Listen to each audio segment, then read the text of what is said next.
let's pretend that it's Friday morning and you're sitting in class. And maybe the instructor is saying something really interesting.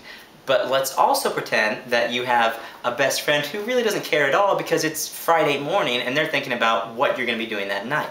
Maybe what bar you're going to go to, or what movie you're going to go see, or what ladies you're going to try to find, or men to double date with on the evening. So, or, well, how about this? How about you're sitting in class listening and you have a friend who's not in class and they're out at the mall doing some shopping and they realize there is a mind-blowing sale going on at, I don't know, Express or Gap or something. So they text you and they're like, hey, you got to get over here. It's buy one, get one free on frilly shirts or something. So already, even though you want to listen to what the instructor's saying, you're starting to think about these things going on afterwards. So maybe as soon as class is over, you run back to your dorm room or your apartment or your parents' house, wherever you're living, and you maybe take a look at your checking account and realize, I do not have the means in there to go on a frilly shirt shopping spree. Or maybe I don't think I have the money tucked under my mattress to go out to the bar or to the movies tonight. So instantly, you're kind of overwhelmed with frustration, or maybe even a little anxiety or guilt that you're not going to be able to do these things with your friends. That's just a hypothetical. I'm not saying any of you guys have felt that way, but I'm sure if you were honest, you would say that has happened more than once. So that's why today, and I'm going to talk from experience, I'm going to talk about budgeting and the importance of budgeting and the way that can really reduce the stress in your life and just the benefits that come from having a workable and maintainable budget. So moving on, the first thing I'm going to talk about actually is some of the realistic negative effects that can arise from not managing your money well. According to Arthur Kuon, who is the writer of my economics textbook, it's good to see that I'm putting that to good use.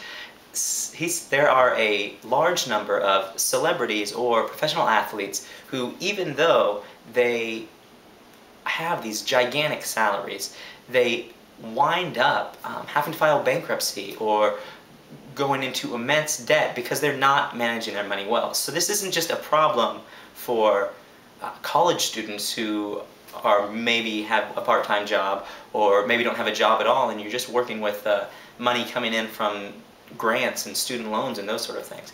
But this is a problem across the board. That's why I think it's so important to understand the importance of having a budget now at a younger age, or whatever age you're at. So some of those celebrities are,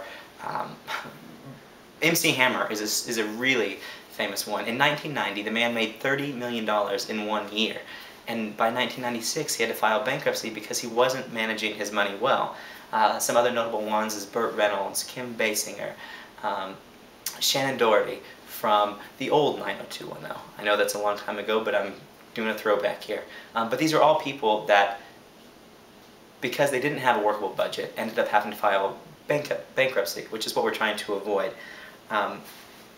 So another negative thing is, according to Dave Ramsey, who is a financial planner, money-related arguments are the #1 cause of divorce in America, or the #1 strain on any relationship.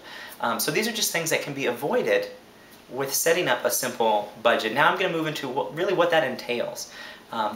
Really, to have a budget, the first thing you need to do is take an honest look of your financial picture.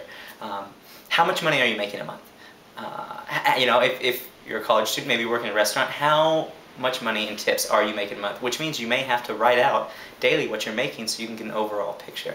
But once you've established what money you have to work with, then you move on to what are those payments that you have to make every month? Is it an automobile payment, or maybe insurance, or if you live off campus, maybe rent, or maybe if you have an unreasonable parent, they're still charging you rent, which in that case I would just go ahead and get your own place. But these are the things that are fixed expenses, things that you have to pay every month.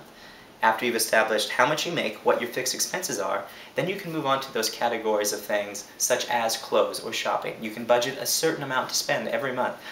Maybe if you have a serious shoe buying problem, you want to put more money in there. Or maybe entertainment. Maybe you like to go out with your friends a lot, or food, or any of those things.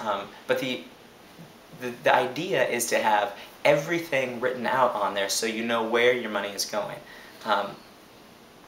So that's so that's pretty much the basics or the gist of putting a budget together. Now obviously I could get into more detail of what that looked like, but then that would be an informative speech, and that's not what we're doing today.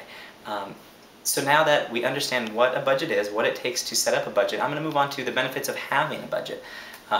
Obviously, just avoiding some of the things we talked about earlier as far as relationship fights and anxiety are huge benefits. But how about being able to buy the things you want without feeling guilty? How about being able to go on the trips or to the concerts you want to do without feeling guilty because you've planned ahead and you set aside? Maybe you know spring break's coming up, and instead of scrambling come February to come up with money to go to Cancun for spring break, if you've been budgeting, you can already have that mapped out, and it can be paid for before you go, which means being able to enjoy the trip without stressing about where the money is coming from, or having to worry about paying it off for 3 or 4 years when you get back on some ridiculous credit card, which is no good at all, but which is another topic not for today.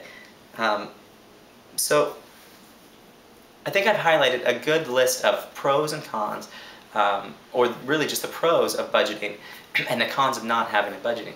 That being said, it's the actual steps themselves. It's not difficult to do the paperwork, to set up the budget, to know how much money you're making. But the real difficult part is convincing yourself to take a stand and to be disciplined enough to stick to the budget. Some great ways to help through that is to, maybe if you find somebody who can hold you accountable. Maybe it's a roommate and you guys can do it together, or maybe if you're in a relationship with somebody, that person is there to hold you accountable and to keep you focused on what you're trying to achieve. You know, there's also a lot of great tools and things online. There's a lot of great websites, like DaveRamsey.com is a great website to go for information. Another one is themint.com. It's a great budgeting website. There's also great programs such as Quicken, or there may actually be a budgeting program on your computer that you have right now that you can just use. So that's really it. The only thing now is for you to maybe take the initiative and do it yourself. So to that I say, good luck.